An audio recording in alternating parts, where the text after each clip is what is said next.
जीव हमारी जाति है, मानव धर्म हमारा। हिंदू मुस्लिम सिख ईसाई धर्म नहीं कोई न्यारा। परमात्मा देखो, परमात्मा की रजा आपके ऊपर कैसी है।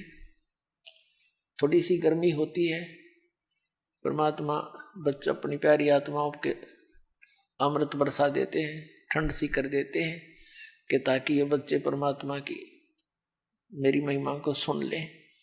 यदि अच्छी ठंड कर दी तो तुम सारे लटके लेने लग जाओगे, न पड़े बैठे बैठे सोओगे।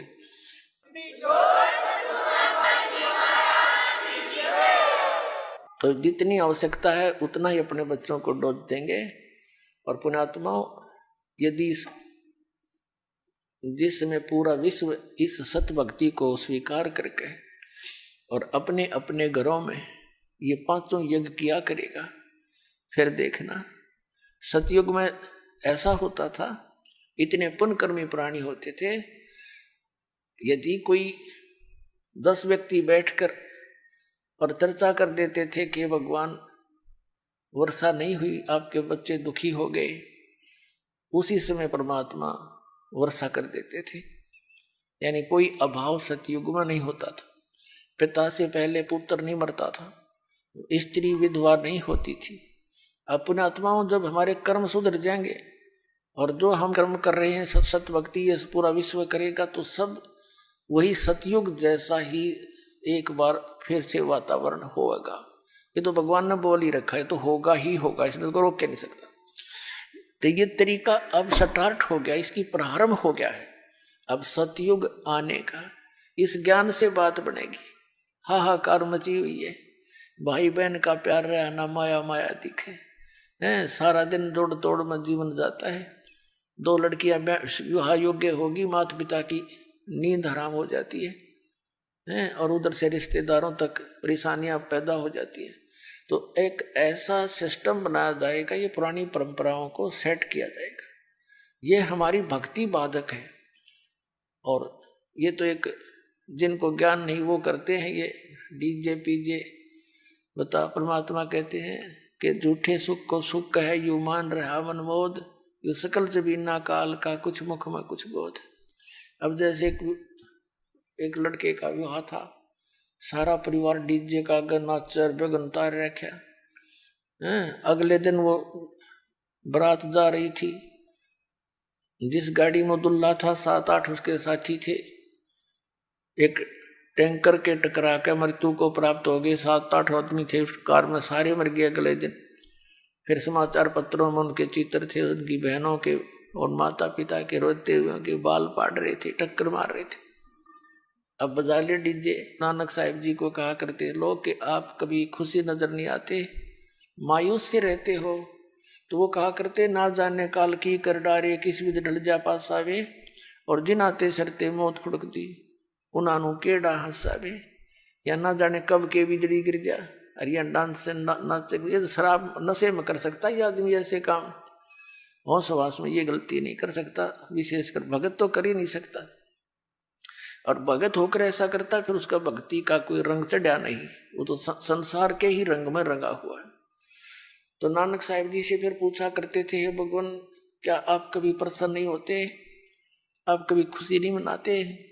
आदरणीय नानक साहिब जी कहा करते कि साध मिले सड़ साधी होंदी, विछड़ जा दिलगिरी वे, अख दे नानक सुनो जहाना, मुश्किल हाल फकीरी वे।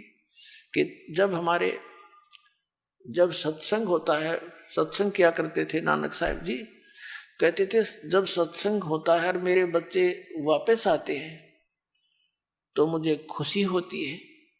और जब ये यहाँ से जाते हैं सत्संग होने के बाद अपने अपने घरों को, तो मुझे चिंता लग जाती है कि कहीं काल के दूत मेरे इस बाग को खराब ना कर दें, किसी पौधे को कीड़ा ना लग जाए, यानी कोई काल का दूत भ्रमित ना कर दे।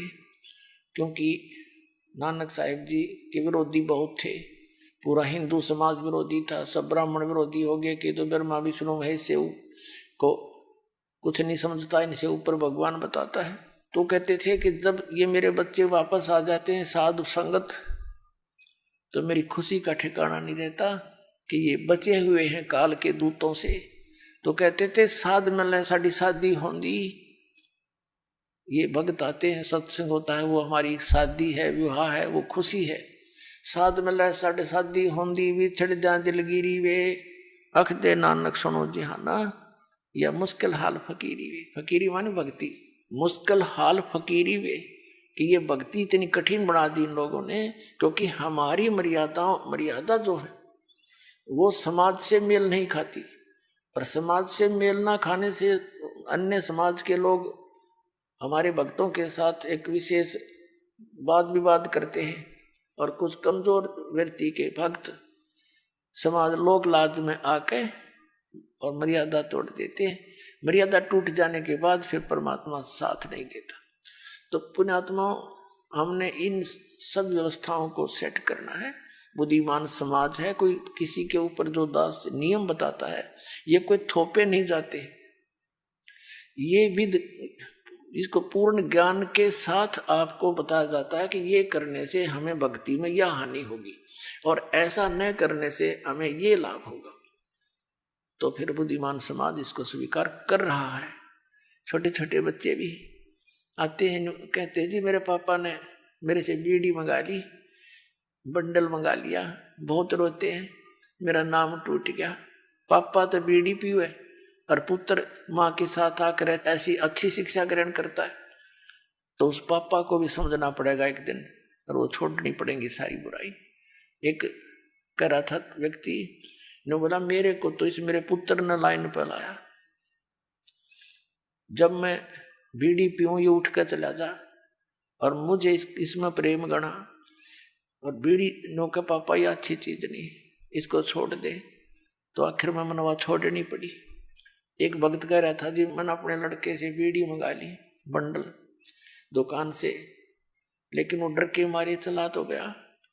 दुकानदार से बोला, अकेले एक थैली लेगा साथ में या पॉलीथीन की, नो बोला इसमें डाल दे, मैं ना हाथ लाऊं इसके, और नो लटका के ले आया।